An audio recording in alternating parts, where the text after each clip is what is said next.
demander à Annie Saillard de nous rejoindre. Bonjour à vous, bienvenue. Et à Jean-Michel Guarnieri, bonjour à vous.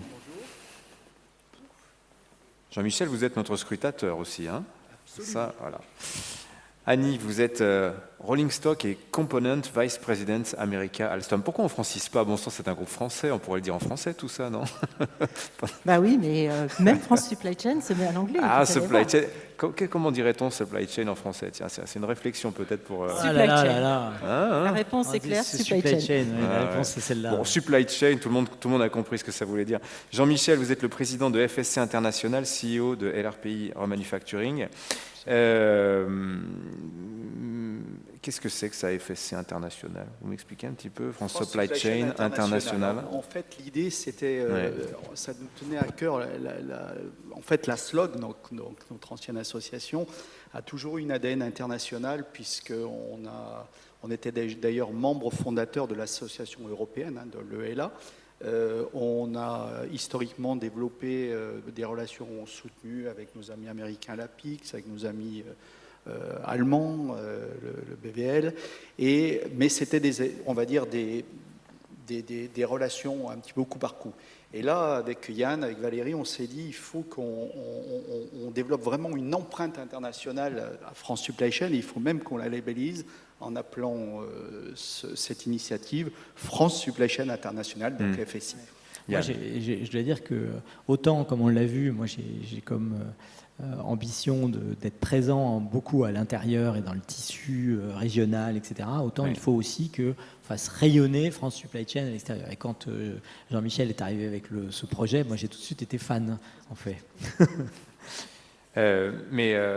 Annie, tiens, peut-être, on n'a que 2 micros. Pourrait-on en avoir un troisième? Ce serait peut-être plus simple, puisque ça permet de faire circuler la parole plus facilement. Merci Valérie, c'est gentil. Annie, comment France Supply Chain International, comment c'est organisé? Racontez-nous un petit peu. Alors, l'organisation de France Supply Chain repose déjà sur un steering committee. Je pense que Jean-Michel, tu vas déjà nous parler de ce comité. Tu me repasses la parole. Alors effectivement, ce qu'on s'est dit, c'est que avec l'ambition que Yann nous a fixée, c'est-à-dire de développer l'empreinte internationale de France Supply Chain, c'est-à-dire de développer un réseau mondial de collaborateurs de la logistique, de la supply chain, donc en développant des chapters, des clubs dans les grandes métropoles du monde.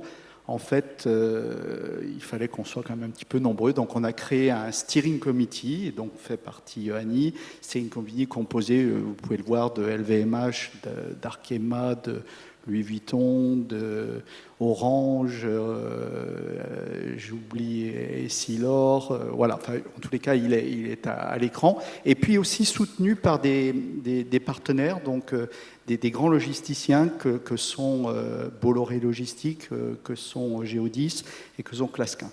Et donc, à partir de ce steering committee, on fixe, on va dire, les grandes lignes de notre développement. Et donc, je laisse le soin à Annie d'expliquer un petit peu comment on va se développer. Alors, c'est une approche par zone géographique. Oui.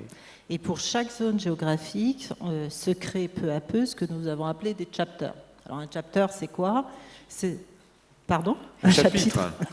Merci Yann. Merci pour la traduction. Combat pour la francisation. Vous avez Donc raison. c'est une sorte d'antenne locale de France Supply Chain qui voit se réunir alors actuellement de manière un peu virtuelle, Oui. on l'espère comme aujourd'hui, peu à peu physiquement, mais des professionnels de la supply chain qui viennent de nos entreprises et de nos partenaires, localisés dans cette région du monde et qui vont échanger sur des problématiques communes, des bonnes pratiques, leur façon d'intégrer une région du monde, d'interagir avec les organismes et les institutions locales.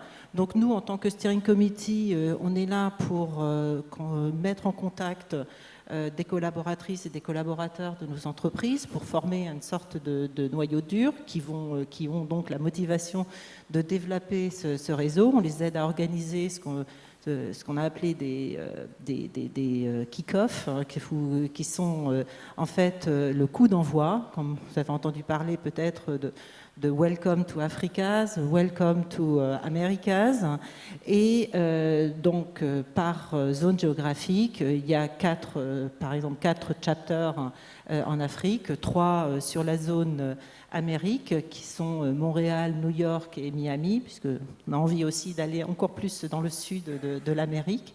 Et après ces coups d'envoi, c'est une dynamique principalement locale, parce qu'en fait, ça se nourrit bien des apports de chacun.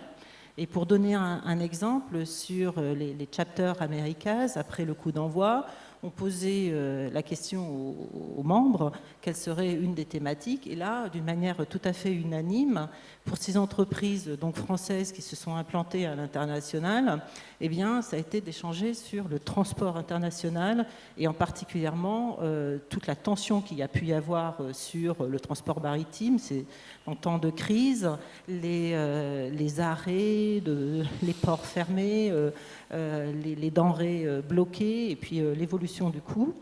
Et donc, le Chapter Americas a organisé le 17 juin dernier une rencontre autour de cette thématique avec un professionnel de transport international. Donc, c'est un peu l'échange avec l'expert et puis après des questions et des réponses. Et donc, ça a été vraiment vu comme quelque chose de très intéressant. Et donc, c'est tout là le fonctionnement, c'est de se dire que mettre en contact et donner la possibilité à nos collaborateurs d'intégrer un réseau, international, qui est riche de la diversité de nos entreprises, mais uni par les valeurs de France Supply Chain, la passion pour la supply chain, et donc pour des gens qui peuvent être certes dans une organisation de nos groupes, mais isolés en tant qu'acteurs supply chain, et bien de se connecter autour du monde.